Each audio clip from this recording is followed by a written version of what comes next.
Hello বন্ধুরা, আমার একটি নতুন ভিডিওতে সবাইকে স্বাগত। আজ একটু অন্যরকমভাবে চিকেনটা করব, বলতে চিকেনটা ভেজে তরকারি করব। তো প্রথমে চিকেনটাকে ভালোভাবে ধুয়ে নিয়ে বিভিন্ন রকমের মশলা দিয়ে মাখিয়ে রেখে দেবো। যেমন ছিল পেঁয়াজ ছিল, কিন্তু তেল দেবো না। পেঁয়াজ, টমেটো, আদা রসুনের বাটা এটাই দিয়ে ভালো করে মাখিয়ে রেখে দেবো। আর টমেটোটাও দিয়ে মাখিয়ে রেখেছিলাম।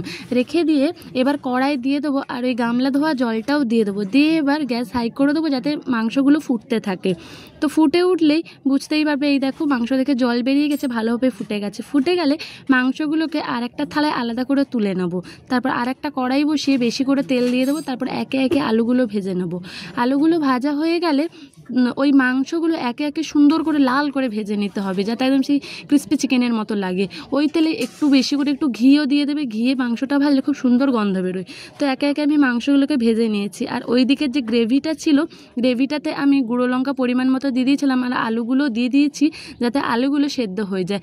তারপর এই রেসিপিটার মধ্যে মূল যে জিনিসটা হলো সেটা ক্যাপসিকাম আর অল্প করে আমি পেঁয়াজ রেখে দিয়েছিলাম, শুকনো লঙ্কা, তেজপাতা আর একটু গোটা জিরে দিয়েছিলাম। দিয়ে ভালো করে ভেজে টেজে নিয়ে ওই গ্রেভির মধ্যেই দিয়ে দিয়েছি, দেখতে পাচ্ছ। এবার একটু বেশি করে তেলও দিতে পারো। দিয়ে ভেজে টেজে ওটার মধ্যে দিয়ে দিলাম। দিয়ে এবার ভেজে রাখা যে মাংসগুলো, সেগুলোকেও দিয়ে দেবো। দিয়ে ভালো করে কষিয়ে নেবো ঢাকা দিয়ে। খানিকক্ষণ কষানো হয়ে গেলে পরিমাণ মতো জল দিয়ে দেবো। এবার জল দিয়ে টকবগিয়ে ফুটে উঠুক। ফুটে উঠলে দেখে নেবো যে আলুগুলো সিদ্ধ হয়েছে নাকি।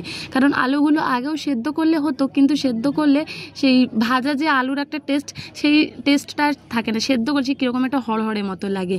তো ফুটে উঠলে আলুগুলো সেদ্ধ হলে উপর থেকে গুঁড়ো গরম মশলা ছড়িয়ে দিলেই তৈরি আমাদের ভাজা মাংসর চিকেন।